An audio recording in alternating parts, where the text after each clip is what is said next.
चाकू लेकर के खड़ा होने वाला बलकरण का भी इतिहास मिलता है। तो भारत की चिंतन परंपरा को आपको देखना पड़ेगा।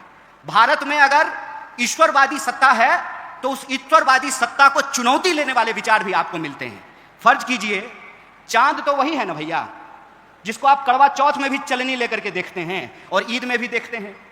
चांद को थोड़ी पता है कि धरती पर उसके नाम से लोग लड़ रहे हैं। वो तो करवा चौथ में भी देखा जा रहा है और ईद में भी देखा जा रहा है। इसका फैसला आपको करना है कि आपको समाज में किस संरचना का निर्माण करना है। अगर आपको समाज में बराबरी की संरचना का निर्माण करना है तो भारत में उसकी चिंतन परंपरा को आपको ढूंढ करके लाना पड़ेगा। और भारत में समानता, एकता, न्याय, बराबरी, इसकी चिंतन परंपरा यह है कि आपको कबीर के पास जाना पड़ेगा, आपको नानक के पास जाना पड़ेगा, आपको बुद्ध के पास जाना पड़ेगा, आपको शिवाजी के पास जाना पड़ेगा, आपको अन्ना भाऊ साठे के पास जाना पड़ेगा। क्या कहते हैं कबीर? कबीर कहते हैं कि काकर पाथर छाड़ी के माजिद लियो बनाए, तापर मुल्ला बांग दे बहरो भयो खुदाए। यह होता है सत्ता को चुनौती देना। सत्ता कितने प्रकार की है? सत्ता जाति की हो सकती है, सत्ता धर्म का हो सकता है, सत्ता पितृ सत्ता की हो सकती है, सत्ता अर्थ का हो सकता है। कहते हैं ना कि यह दुनिया है काला बाजार की, पैसा बोलता है, पैसे से हर चीज खरीदा जा रहा है। तो सत्ता को चुनौती देने का जो साहस होता है, वो साहस अगर आपके भीतर है, वो समझ आपके भीतर है, तो आप सत्य की राजनीति के साथ खड़े हैं। दो ही रास्ता है, नदी के उस किनारे खड़े हो जाइए, सत्ता से हाथ मिला लीजिए, या अपने दिलों में सत्य का अरमान लिए हुए गांधी बुद्ध के रास्ते पे चल पड़िए, डॉक्टर बाबा साहब भीमराव अंबेडकर के रास्ते पे आगे निकल पड़िए। और बुरा मत मानिएगा, बहुत सारे स्पीकर ने कहा कि विचार नहीं होता है। गलत बात है।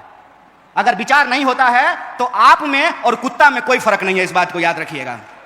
विचार होता है, विचार के बिना आपके भीतर प्रश्न पूछने की क्षमता नहीं आती है, सत्य को चुनौती देने की क्षमता नहीं आती है, सत्ता से टकराने का साहस आपको नहीं होता है। विचार होता है, नजरिया होता है, तभी आपको नजर आता है। चलिए हमारे साथ ताजमहल, ताजमहल हमारे साथ देखने चलिए, आपको खूबसूरती दिखाई देगी, हमको दिखाई देगा कि बड़े मजदूरों का शोषण किया गया, उसको पेमेंट नहीं किया गया, उसको वेज नहीं दिया गया है।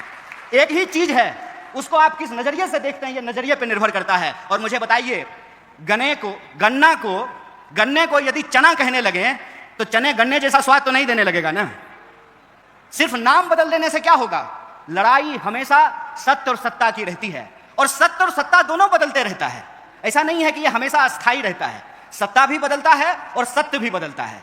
सत्ता का परिवर्तन भी होते रहता है, उसके अनुसार सत्य का भी परिवर्तन होते रहता है। और हम किस काल खंड में पैदा हुए हैं, इससे हमारी विचारधारा तय होती है। जैसे एग्जाम, आप देखिए करवा चौथ को चलनी लेकर के, आप देखिए ईद पर चांद को, लेकिन जब एग्जाम होगा यूपीएससी का और पूछा जाएगा कि चंद्रग्रहण कैसे लगता है, तो यह लिख करके आइएगा कि केतु और राहु की वजह से होता है, तो एग्जाम में आप फेल हो जाइएगा। इस बात को याद रखिएगा।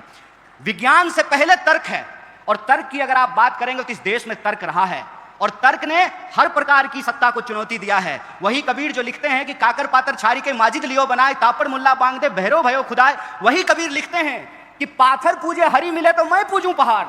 वही कबीर लिखते हैं, वही नानक लिखते हैं, वही बुद्ध लिखते हैं, वही इस देश के जन कवि लिखते हैं। और कवि दो तरह के होते हैं, इस बात को याद रखिएगा। जैसे मैं कहता हूं कि राजनीतिक व्यक्ति दो तरह का